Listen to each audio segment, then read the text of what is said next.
नमस्कार, आप सभी को नाग पंचमी की हार्दिक शुभकामनाएं। सावन मास में नाग पंचमी का त्योहार मनाया जाता है। तो आइए सुनते हैं नाग पंचमी की व्रत कथा। प्राचीन काल में किसी नगर में एक सेठ जी रहते थे। उनके 7 पुत्र थे और सातों शादीशुदा थे। सातों पुत्रों की बहुओं में सबसे छोटी बहू सबसे ज्यादा विदुषी, सुशील और संस्कारी थी। एक दिन सबसे बड़ी बहू ने सभी देवरानियों से कहा कि आज घर को लीपने के लिए पीली मिट्टी लेकर आते हैं। सभी बहुएं डलिया और खुरपी लेकर मिट्टी लेने चली गई। जब बहुएं मिट्टी खोदने लगी तब वहाँ एक सांप निकला।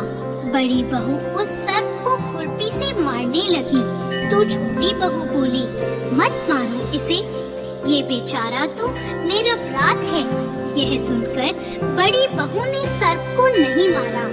तब सर्प एक और जाकर बैठ गया।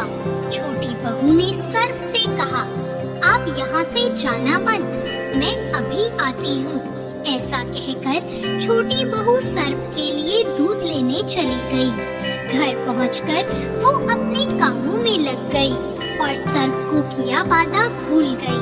अगले दिन जैसे ही उसे ये बात याद आई तब वे दूध लेकर वहाँ पहुँची।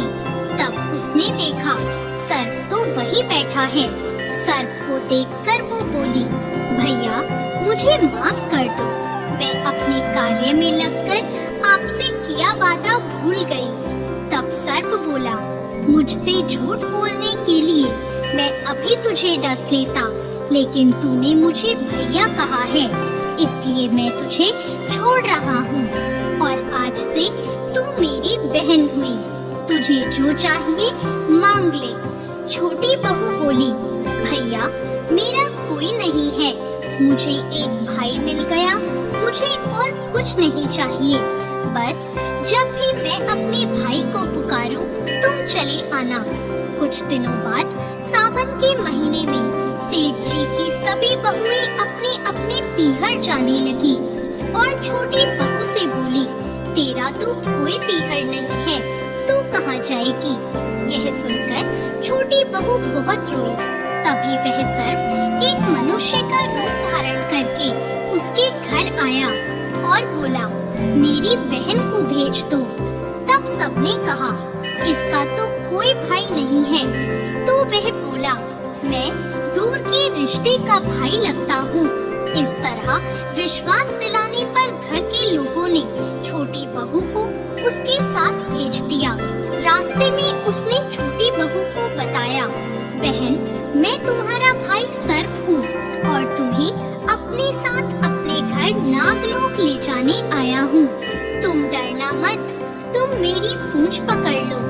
छोटी बहू ने सर्प के कहे अनुसार किया। जैसे ही वह नागलोक पहुँचे, नागलोक के धन ऐश्वर्य को देखकर छोटी बहू चकित रह गई। सर्प उसे अपनी माता के पास ले गया और बोला, माता ये मेरी बहन है, इसने मेरी जान बचाई थी और यह कुछ दिन हमारे साथ रहने आई है। सर्प की माता ने छोटी बहू को गले से लगा लिया। अब वह वहाँ खुशी खुशी रहने लगी। वहाँ शेषनाग के बहुत छोटे छोटे बच्चे जन्मे हुए थे। वह रोज देखती कि माँ सभी को रोज दूध ठंडा करके घंटी बजाती। घंटी की आवाज सुनकर सभी बच्चे वहाँ आकर दूध पी लेते थे। एक दिन वह माँ से बोली, माँ आज मैं दूध ठंडा कर देती हूँ। अभी दूध ठंडा भी नहीं हुआ था कि उसने जल्दबाजी में घंटी बजा दी। घंटी की आवाज सुनकर छोटे छोटे सांप दौड़ पड़े। दूध पीते ही कईयों के फन जल गए। सभी सर्प बोले, हम इसे डसेंगे, परंतु माँ के समझाने पर बच्चे मान गए। तब उसके भाई सर्प ने और उसकी माँ ने छोटी बहू को हीरे मोती और जवाहरात देकर उसे विदा किया। इतनी सारी धन दौलत देखकर बड़ी बहू बोली, भाई ने इतनी सारी दौलत दी है तो इसे झाड़ने के लिए एक सोने की झाड़ू भी दे देता। यह सुनकर सर्प ने सोने की झाड़ू भी लाकर दे दी और उसकी माँ की तरफ से हीरे मोती और मणियों का एक अद्भुत हार भी दिया। उस हार की प्रशंसा सारे नगर में होने लगी। जब यह प्रशंसा नगर की रानी ने सुनी तो उस हार को पहनने की इच्छा उसने राजा को बताई। राजा ने तुरंत अपने सैनिकों को वह हार लेने भेज दिया। राजा के डर से सेठ जी ने छोटी बहू का हार सैनिकों को दे दिया। इस बात से छोटी बहू बहुत दुखी हुई और अपने भाई सर्प को याद करके उसे सारी बात बताई। सर्प बोला, बहन तुम दुखी मत हो, राजा खुद तुम्हें वह हार लौटाने आएंगे।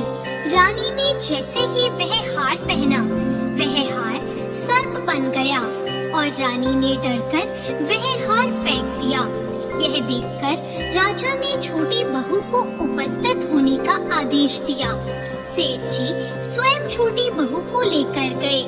राजा ने छोटी बहू से पूछा, तूने क्या काला जादू किया है?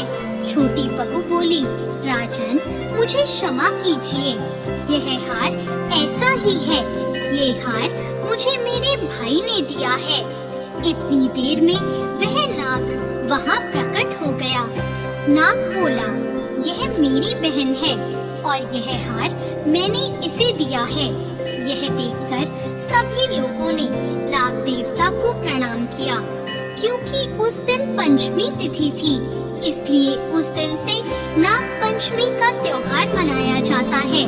तभी से सभी स्त्रियां सर्प को अपना भाई मानकर उसकी पूजा करती हैं।